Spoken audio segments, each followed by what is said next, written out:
कांग्रेस के प्रवक्ता आलोक जी का रुख करेंगे और उनसे जानेंगे। आलोक जी, ये राहुल गांधी का सियासी तौर पर लोडेड मैसेज, और अगर मैं कहूं कि काफी हद तक कोडेड मैसेज, सर पहले तो इसको डिकोड कर दीजिए आप। मतलब सूत्र बता रहे हैं 2 in 1, इस तरीके के जो शब्दावली या कोड्स का प्रयोग किया है, प्लीज एक्सप्लेन। देखिए, मुझे लगता है दो चीजें उसमें बहुत क्लियर हैं कि पहला है चक्रव्यूह वाला जो भाषण था राहुल गांधी जी का, वो दो में से एक को पसंद नहीं आया। तो दो कौन है आप भी जानते हैं, हम दो हमारे दो, और वो टारगेट पूरा चक्रव्यूह किसके ऊपर था ये भी पूरे देश ने समझा। तो समझने वाले समझ गए कि दो कौन है, नंबर 1 कौन है, नंबर 2 कौन है, और उनमें से किसको समझ नहीं आया ये जफर इस्लाम साहब बेहतर बता सकते हैं। दूसरा उन्होंने कहा इनसाइडर, कि भाई इनसाइडर जो है मैं डिकोड ही कर रहा हूँ। आप मुझे जानते हैं कि मैं जो चीज मैं आप मुझसे पूछेंगे मैं वही बताऊंगा एग्जैक्टली। अब बात आती है इनसाइडर कौन है। इनसाइडर में यह है कि अब देखना होगा, इनसाइडर तो आप जैसे मीडिया के सूत्र होते हैं, हमारे भी कुछ सूत्र होते हैं, और इनसाइडर में कोई भी हो सकता है। वो ईडी की तरफ से भी हो सकता है, सीबीआई की तरफ से भी हो सकता है, और कुछ इनसाइडर्स हमारे हो गए, वो बीजेपी वाले भी हमें इंफॉर्मेशन दे रहे हैं। आपको याद होगा सीबीआई के कार्यालय को भी रात को 2 बजे घेरा गया था, दिल्ली पुलिस जाकर घेर लिया था। तो मुझे लगता है कि सूत्र बताना जरूरी नहीं होता। जैसे मीडिया के साथी कभी सूत्र नहीं बताते हैं कि कहां से हैं, तो वो बताना नहीं, मुझे पता था। मैं आपसे अगर सीधे सूत्र पूछूंगी तो आप मुझे यही जवाब देंगे, और आप बिल्कुल सही कह रहे हैं सर, हम तो कभी अपने सूत्र नहीं बताते, हम तो बड़ा उनको बचा कर रखते हैं। लेकिन मैं इसका जवाब लेकर आई थी, सुनिए तो, अगर हो सके तो आगे जवाब दीजिए। भाई मीडिया वाले सूत्रों के हवाले से खबर बताते हैं, लेकिन आप लोग तो सूत्रों के हवाले से यहाँ पर अपनी राजनीति चमकाने का काम कर रहे हैं ना, ये कहा जाएगा। आप लोग तो सूत्रों के हवाले से सीधे सीधे बीजेपी 2 in 1 कहकर कटघरे में खड़ा कर रहे हैं। तो फिर थोड़ा तो क्लू दीजिए ना सर। राहुल गांधी को क्लू मिल रहे हैं, आप भी थोड़ा सा क्लू दीजिए, ताकि जफर भाई कोई आंसर तो देना फिर क्लू पाकर। कि आप लोग केवल सूत्रों के हवाले से केवल खबर नहीं बताते हैं, आप लोग अपनी टीआरपी भी बटोरते हैं। क्या ये सही नहीं है? आपके कितने सूत्र गलत हो जाते हैं।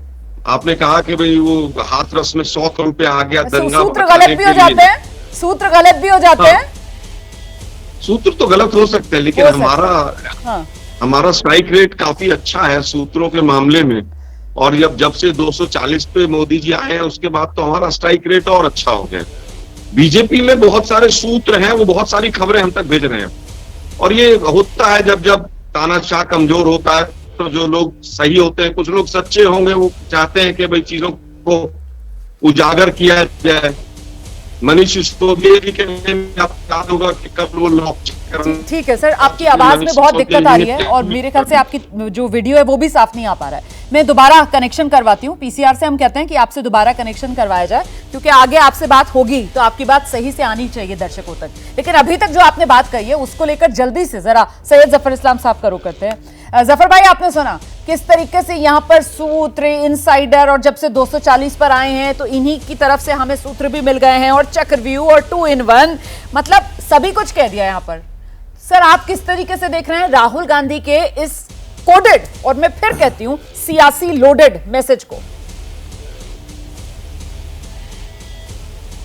देखिए, आपने सही कहा रुमाना जी, ये पूरा जो है सियासी जो राजनीति चमकाने वाला हथगंडा है।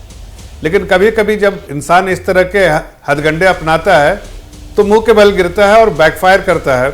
वही राहुल गांधी जी के साथ भी होगा, इसलिए कि इन्होंने अपनी राजनीति चमकाने के लिए, आदमी जब बहुत तेजी से दौड़ता है तो मुंह के बल गिर जाता है, और ये भी इनका भी यही होने वाला है, इसलिए कि जिस रफ्तार से दौड़ने की कोशिश कर रहे हैं उस रफ्तार की शक्ति नहीं है उनमें।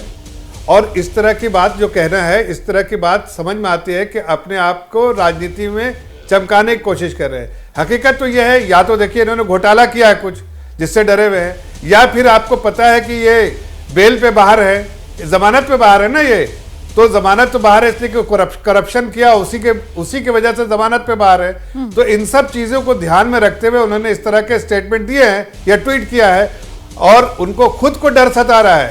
इसलिए कि जब आप करप्शन करते हैं तो आपको पता रहता है कि आपने करप्शन किया, तो आपका दिल कहीं ना कहीं घबराता है। जब याद करते हैं कि भाई एजेंसीज इंडिपेंडेंट है, वो अपना काम इंडिपेंडेंटली कर रही है और सरकार ने कोई हस्तक्षेप नहीं करना है। सरकार उनके समय में एजेंसीज के और जो बड़े बड़े अधिकारियों की कीमत लगाती थी, अब ऐसी सरकार है जो करप्शन पे जीरो टॉलरेंस, और किसी अधिकारी को पूरी तरह से आजादी है सही काम करने के लिए।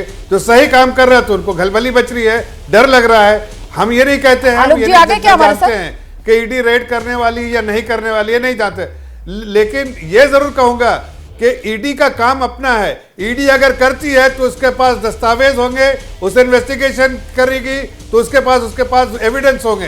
एविडेंस के बेसिस पे किसी पे करती है, हमें क्या लेना देना।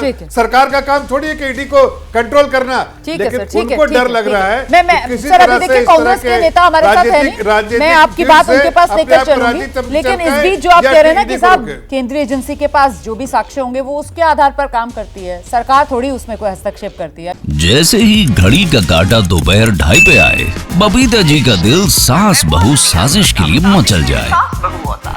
और ये है इनकी बहू, पूरे दिन ऑफिस की टेंशन हो जाए गॉन जब ये करें अपना फेवरेट शो फ्री टाइम पे ऑन।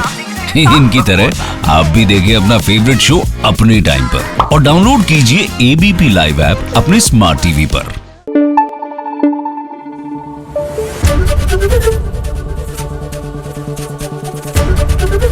एबीपी न्यूज आपको रखे आगे।